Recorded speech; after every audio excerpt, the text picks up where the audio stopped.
Volunteering your time and expertise has its perks. For instance, on a mission to Mozambique and Swaziland, the doctors and nurses spent a day on safari. We're getting the hell out of here. And while for most of the doctors and nurses this was their first time face-to-face with an angry elephant, even less of the people in Mozambique have ever seen a dentist. So as I had mentioned earlier, there are a lot of things that draw people to this kind of work. I ended up bringing some of my own dental staff on. On this particular trip, Dr. Repicci found himself on the continent of Africa, heading into the country of Mozambique. And the night I arrived, the fellow who was director of the team, Dr. Obregon, asked me if I would go with him to Mozambique the following day. He had a single-engine plane that was going to take him out to Maputo on the coast of the Indian Ocean and then up through the Straits of Madagascar and then move inland, and we were going to land somewhere in the Low Veld. But getting there proved to be the easy part.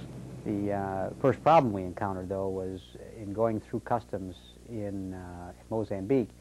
It was presumed that I could get my visa there. However, when the pilot and Dr. Obregon came out of the terminal, they indicated that we had a problem, and the problem was me.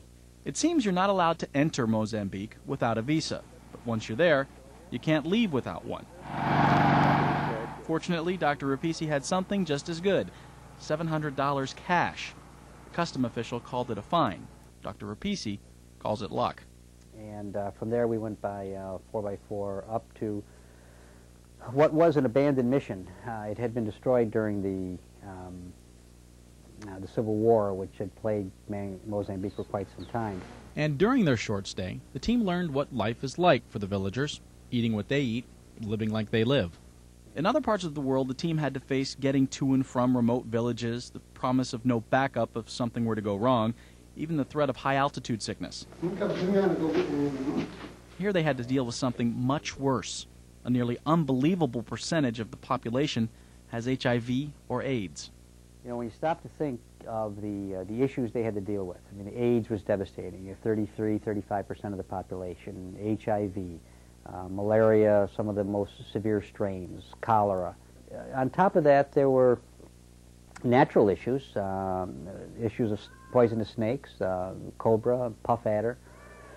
And as much as those were issues for us, it became apparent that on top of that, there were plenty of landmines still in the area. So I thought it was, you know, tragically ironic that with all of the natural diseases and infestations that there were, that, you know, man had heaped his own little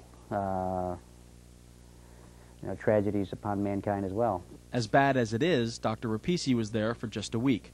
The dental technicians he worked with from Mozambique are there day in, day out. I keep a photograph of this fellow in my office just as a reminder of just some of the difficult circumstances under which my colleagues work.